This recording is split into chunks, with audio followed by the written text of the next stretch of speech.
Question de Marie qui dit: vous êtes avec Martine Aubry la seule grande figure du PS à ne pas être au gouvernement. Pour le dire avec un maximum de pudeur, dit-elle, votre passé personnel a-t-il été un facteur déterminant? Je ne crois pas. Je ne crois pas. Mais vous savez, moi, je ne veux plus rentrer dans ces considérations-là, au sens où c'est vrai que j'ai un itinéraire politique. J'aurais pu arrêter la politique. Après tout cela, je me suis posé des questions, bien évidemment, comme je raconte dans mon livre, et j'explique pourquoi finalement je continue.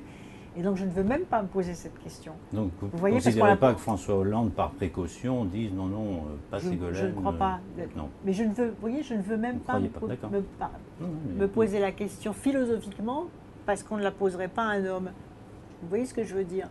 Pourquoi pas? Non, un homme qui aurait été candidat à l'élection présidentielle, présent au second tour de l'élection présidentielle, on ne lui dirait pas: écoutez, votre femme fait ci ou fait ça, vous dégagez. On ne le dirait pas à un homme. Donc moi, je me refuse même d'intégrer ce type de questions. Je me le refuse. Question de Sylvia qui vous dit: chère Ségolène, je suis toujours très étonnée des vives réactions que vous suscitez lorsque vous prenez la parole. Soit on vous adore, soit on vous déteste, dit-elle, mais vous ne laissez jamais personne indifférent. N'est-il pas problématique de diviser autant, entre guillemets, lorsqu'on souhaite rassembler? Est-ce que ça vous pose problème, cette position que vous pouvez avoir dans l'univers politique? Je crois que je rassemble.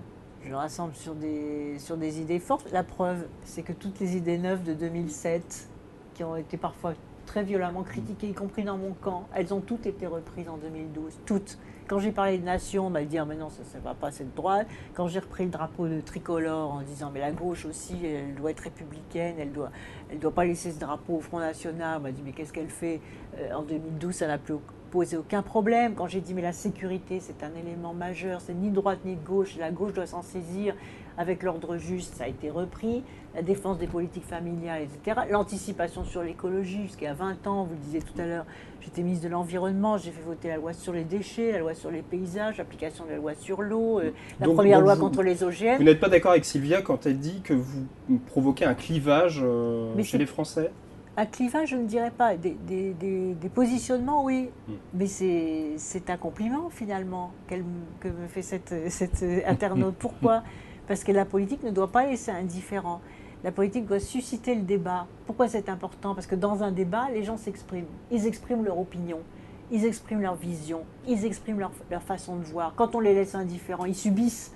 Et moi, je préfère des citoyens acteurs, y compris critiques, avec la capacité d'écouter ces critiques, voire d'en intégrer celles qui sont justes, que de laisser les gens indifférents avec un robinet d'eau tiède.